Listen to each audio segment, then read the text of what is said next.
Yes, greetings. This is Gary with Let It Be RV, and I kind of want to cover a serious topic for you nomads and boondockers out there, and it basically relates to maintenance on our rigs, maintenance and mechanic work.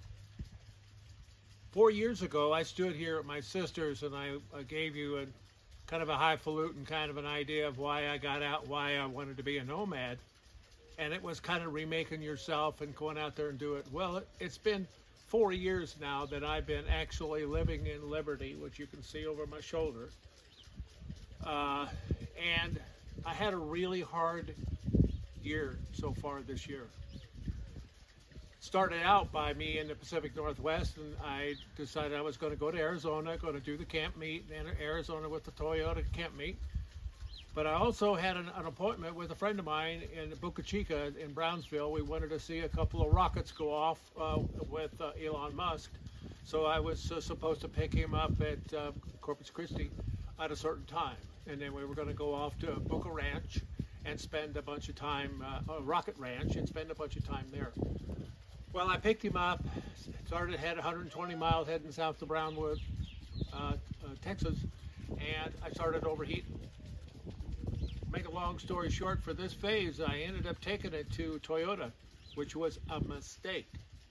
Because one of the things you'll find out by having an old rig is the fact that there are mechanics and then there are mechanics. The Toyota mechanics are mechanics to where you just plug in to put it on the scope and scope it out, and that scope's going to tell them, well, you need to go change this out, you know, and that'll fix the problem. But then you got old-time mechanics that know how to actually dig into an engine. They know how an engine works.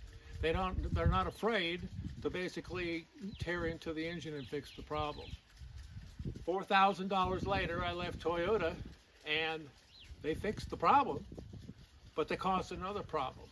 Now I'm stalling every time I come to a stop sign, so I had to really gingerly put it into neutral, close to the stop sign, and hope it didn't die. If it died, boom, it started right back up again, but it was just engine shaking and the whole 9 yards. Well, my friend had to go back to the airport to go back to Nome, and so it was everything we could get for that 120 miles to get him back there because the engine was running absolutely terrible.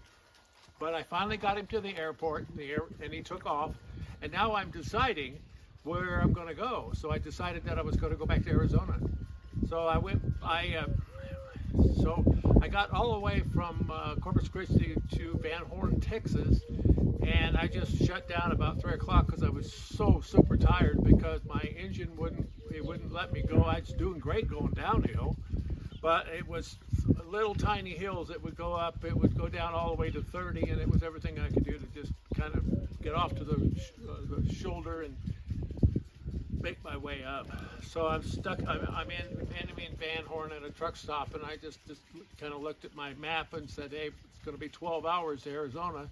And really, most of my buddies had already left, and I decided, well, how far is it to go back up to Texas where I used to live, and my old roofing contractor, and it was only 6 hours away. So I decided that that's where I was going to go because I was looking basically for a mechanic who's a mechanic. Well, I made it there, but it was so much stress, it was ridiculous. And I got up to my friend Denver's house, and I was welcome to stay there. He said, you can stay as long as you want. And so I said, well, you know, Denver, what I'm looking for an old-time mechanic. And he says, I know just a good old boy. And sure enough, I went off to a little town called De Leon.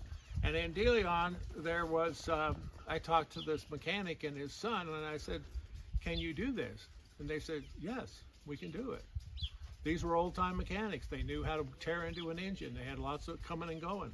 The problem was getting parts. Well, the problem was that I thought I had all these super solutions from all my friends. Well, you need to change this out, and that's going to be it, and change this out, and that's going to be it. So I took it back to him 2 or 3 times until finally my son Josh said to me, he said, Dad, you need to do a compression check.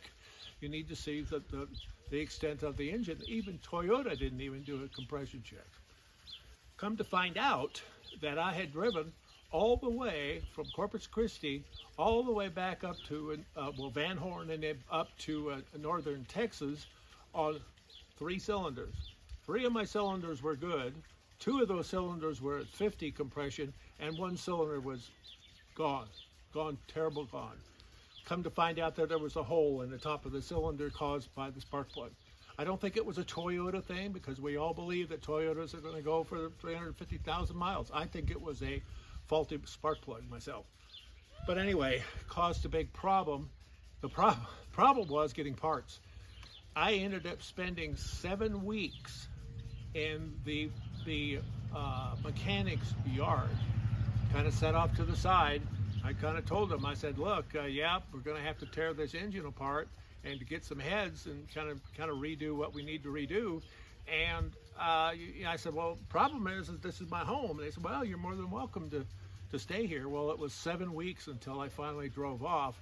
I almost became a part of the family. They were kind of sorry to see me leave. I mean, you know, it got cold and it rained and it did all kinds of things, and they would take me off to the store, and they accommodated me. And getting parts for the old Toyotas was a problem, big problem. Most of the time they weren't working on the engine. We were waiting for parts to come in, mostly the heads. Found the heads in Connecticut, and then the heads they looked like they had just come off a Toyota in a junkyard, so they had to be redone and, you know, remade, and, you know, made sure that they were good. Well, that cost some more money. But anyway, so I drove off, and as you can see, I spent another 2 months, after 7 weeks in the yard, 2 months, at my friend's house, just kind of sitting there and kind of working on my rig. And you can see my Toyota has been painted. Well, I painted it while I was sitting there, running good. And I thought, well, I'm just going to put a new personality on her and paint it. So after 2 months, I decided that I was going to take off, heading to my sister's, where I'm at right now. So I made it to Amarillo, Texas, heading out of town on a single highway, and stopped running. Just alongside the road is everything I could do just to get off to the side of the road. So, and come to find out that it was, my first thing I did is picked up the phone and called my mechanic son, Josh, up in Washington State, told him the problem. He said, Dad, it's alternator. I said, okay, it's alternator. And so one of the things that I had done, luckily, in thinking ahead with maintenance on the rig, was the fact that I had long extension cords, not extension cords, but jumper cables, that I could go from my battery bank, which was running my solar, that I could go all the way off to my battery, and it charged the battery up, because you know the alternator charges the battery while you're running. The alternator stops, the battery loses its juice, you lose your power. That's what happened. So I go off to, I finally charged my battery up. I spent the night there, charged it up for about an hour, and I decided that I was going to go to AutoZone. Well, not AutoZone, but I was going to go to O'Reilly's. Miracle of miracles, I made it that 28 miles all the way, pulled into O'Reilly's, and it died. But I was able to jump it again and do the same thing I had done before. Well, O'Reilly's did a test, and sure enough, it was the alternator. So they had an alternator. I bought the alternator. They just suggested that I go to this place to get it fixed. It's right around the corner. Well, back to my story of there's mechanics and then there's mechanics.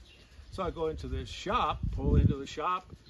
They start looking at it and say, sorry, Mr. Evans, we can't do that. I said, what do you mean you can't do it? It's an alternator.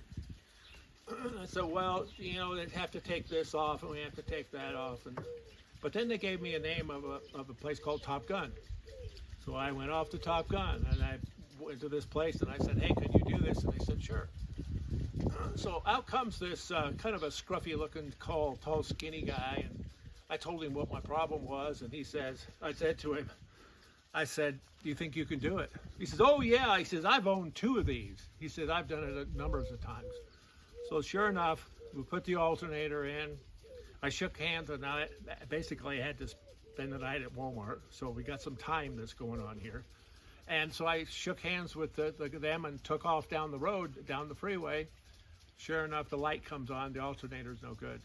I am just beside myself, not devastated, but just beside myself. Why me, Lord? Why me? So I took it back to the mechanics, and I had them get another alternator from AutoZone, because O'Reilly's didn't have one in town. AutoZone did. And after about 40 minutes, because it happened to be a Sunday, and these two mechanics came in and did it for me to put in the alternator. And so then I took off down the road. Everything is fine. 12, 15 hours later, I'm at my sister's, and that's where I'm at right now. I'm kind of resting up from all the stress that I've had for the last 2 months. Point being is that, we drive these 30-plus old Toyotas. We love our Toyotas. We love them, love them, love them. But we have to realize, like our own bodies, they get old. Things wear out. You're going to find yourself in a situation sometime where it's going to be an emergency. You better have roadside assistance, because I had one situation to where I literally ran out of gas, and it was just the Lord that right around the corner was a rest stop where I could rest up a little bit. People gave me 2.5 gallons. I was able to make it to the next gas station. This is when I was running on the 3 cylinders. I was going through gas like crazy. Point being is that being prepared. We love our Toyotas, okay, but still being prepared, because at some point your Toyota is going to break down. It's going to have to be fixed. And I'm suggesting that you don't take it to a big shop. You take it to a place to where there's mechanics that are mechanics. Usually there's an old timer that's been a mechanic for 20 years. He's seen it all, and he's done it all. He knows how to break old bolts, and not break them to where they're broken, but to put some penetrating oil on them and do what he needs to do to get the job done. So the name of the place in De Leon where the mechanics was called JD's and Sons. It was in De Leon, Texas. I would certainly highly recommend them. And also Top Gun. And I told Top Gun that I was doing some advertising for them. This is Amarillo, Texas, because of the 2 mechanics that were there that knew how to work on old Toyotas. I see all the time on our chat groups that people are having problems. And yeah, we're going to have problems. And going to the chat group, and a lot of times the chat group people will help you. They have the solution because they've been there. The point is that being prepared. The Boy Scout motto would be prepared.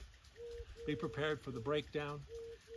The alternator was one of the things that Toyota did. They put a new alternator on, not 4 months earlier.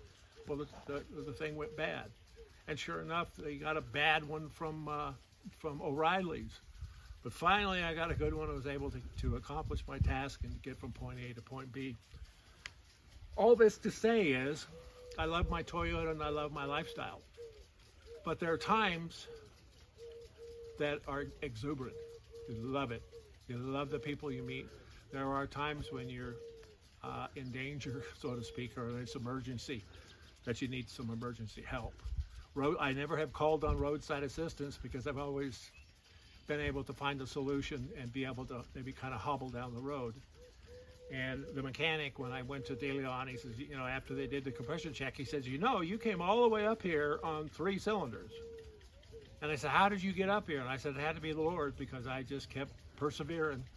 And I made it all the way up and got it fixed. They gave me a fabulous price. I mean, not anywhere near the shop time that you would find at Toyota. So I'm going to end this now, but I'm just praying that I'm not going to have any more problems with my rig, although I'm going to be prepared. You got to have a slush fund because something's going to happen. But I'm just trying to give you a little bit of wisdom is that find that good old boy that's got a shop, knows what he's doing. Parts are an issue, but keep your eyes open for people that are parting things out, and maybe you can buy some kind of redundant parts and be prepared for something that might happen. So again, this is Gary. It's been a really rough year mechanically. Been a great year for meeting my friends. I just rendezvoused just 2 days ago with a friend that I met 4 years ago. We met up and had dinner together, and it was a fabulous time. These fabulous people that you meet out there. But we're in old rigs, is my point. You got to be prepared. Hopefully you got a husband or a wife that knows has a lot of tools and knows what in the world they're doing. Well, I don't. That's why I end up taking it to mechanics all the time. So anyway, this is Gary again. Please subscribe to my site. I don't. This is kind of a heavy-duty little video, and it's probably running a little bit long. But I just want to say, be safe.